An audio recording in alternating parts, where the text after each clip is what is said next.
What's up, guys? Kate Lewis here today to do my review of Season 2, Episode 5 of Legend of Korra, and the title of this week's episode was Peacekeepers. And in this episode, Korra went to Republic City and asked the president for help to set some troops in to help the Southern Water Tribe because the Northern Woman Tribe is just too strong. They have too many soldiers and they need help.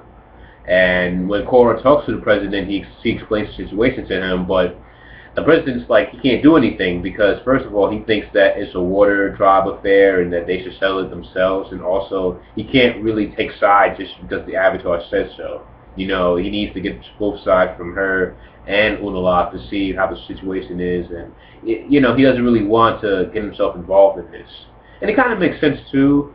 I mean, because when you really think about it, if someone told you something, about somebody, you would want their opinion about it first, and that's a smart way to go about it. You can't just listen to one person just because all she's the Avatar, she's telling the truth. He has to get all the facts. And Mako actually believes thinks the same way as the president. And, of course, this caused, problems between Mako and Korra. And what happens in the end is that Mako has to tell the president about what Korra was doing because Korra was trying to ask General Iroh for some help, and it was good to see his return, and see if they could do something on the slide. But the president found out, and Korra was angry at Mako, and Mako ended up breaking up with her, which I think was a good thing too, because it's kind of getting annoying, seeing them argue like every episode. Maybe give some time apart. That'd be better, just so we'll keep seeing them argue over and over again, of course. So that's good. I thought that was a good idea. And also, we saw the return of Lin Bei Fong. And I thought what was funny was when she finds out that Mako broke up with Korra, he was like, "Yo, you got you got off lucky, because when Tenzin broke up with me, I almost destroyed the whole temple." And I would love to see a flashback of that, flashback of Tenzin when he was younger, alongside with Lin Bei Fong. Like, just to see her anger, just throwing boulders everywhere, just trying to kill Tenzin. That would be hilarious to see.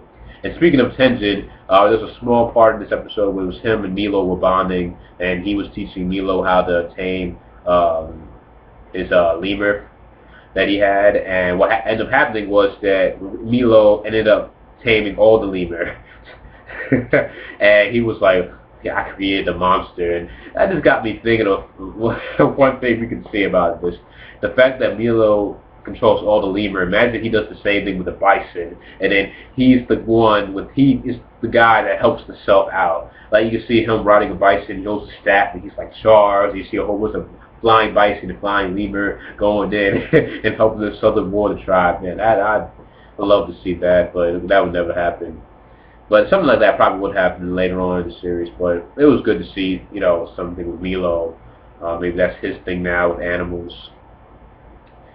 And also, yeah, so a lot of things happened in this episode too. And also, what else happened? Oh yeah, I said Lin Bei Fong returned, and what happened was, and during this episode, there was a terrorist attack on one of the buildings in Republic City because the Southern Water Tribe members of that Republic City were doing a protest, but it was peaceful, led by the Avatar, which was something I don't know was the right move, because the thing is, she has to stay neutral, because even though she's a part of the Southern Water Tribe, she's part of the Water Tribe in general, and the fact that she's showing favoritism towards one side is going to cause problems in the future. And of course, Tenzin will give great advice about what to do, what not to do, but she kicked them to the curb, so now she's doing decisions on her own, and they end up being bad decisions, just like Mako said. And we find out there was a firebender who actually planted the bomb and caused the explosion. It makes you wonder, what is a firebender? One of the gangs, I think the gang was the Adabikais. What they happened to do? Were they ordered by Unalaq, paid in order to do that? And maybe, what's Unalaq's true intentions? Does he really want to cause civil war, so that way he can end up being like the savior or something? Actually, you know what? That makes a lot of sense. He causes civil war. He gets the power, because my theory is that Unalaq wants power. He wants the power that rivals that of the Avatar state, because the fact that he wants to go to the spirit world, because he wants to open these portals, and I really feel like he wants to go to the spirit world so that he can somehow get the power to get the Avatar state, because we know that we're going to get some from the trailers. I don't know if this is spoiler alert if you guys haven't watched the trailers or not, but we're going to get introduced to the first Avatar and probably more information on how he was able to get into the Avatar state and what did he do in order to obtain that power. And then during the Civil War, Unalaq comes in, he resolves the whole thing, and he becomes like this mock Avatar. That's actually something that could possibly happen. It'd be crazy. And also, in the end of the episode, when everything's not working out, Korra decides, well, General Iroh gives her advice to go to the Fire Nation and actually ask the Fire Lord for help, which is Zuko's daughter. Zuko's daughter is Philo. That's pretty badass. And maybe we get to see Zuko, because I remember they were talking about, the creators said that of all the characters from the Last Airbender, Zuko, Katara, and rumored to be Azula were the ones to be alive. And I think that would actually be good, to see Zuko too. What he's been doing. Maybe he's more like Iroh and his uncle Iroh, and maybe sipping tea, traveling the world probably. But it'd be cool to see Zuko, see what he's been doing, and also see the Fire Nation. It's kind of funny that now you're gonna get help from the Fire Nation, and in the last Airbender, the Fire Nation was the #1 enemy, but now they can be the reason to resolve this whole civil war and actually help the Southern Water Tribe.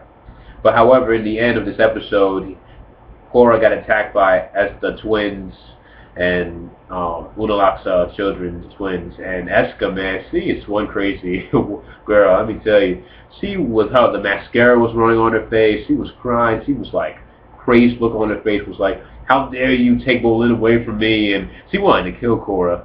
And what happening was that a spirit came out of nowhere, and when Korra tries to subdue the spirit, it doesn't work for some reason. And I think maybe perhaps Unalaq didn't teach her something to really do it, or perhaps, I don't know, it's a mystery with the power in order to control spirit, but she couldn't do it, and then it looks like she got eaten by the spirit, but of course that probably didn't happen, and maybe she got sent to the spirit world somehow, or maybe she's going to break free in the Avatar state or something. But I thought this episode was actually pretty good, considering the fact that there was a lot of things going on, and, a lot of mystery, a lot of things to keep, the viewers think, what could this happen, what could this connect to that. So I thought this week was pretty good, even though there was a lot to follow. So let me know your thoughts down below, guys. What do you thought about this week's episode? What you liked about it, disliked about it, predictions? What do you think about my prediction about Unalaq and his goals in this season? And anything, feedback, you can leave down below. Thanks for watching this video. Big thumbs up, subscribe for more videos, blah, blah, blah. All that, and thanks for watching. I'll see you guys later. Peace, and have a good night.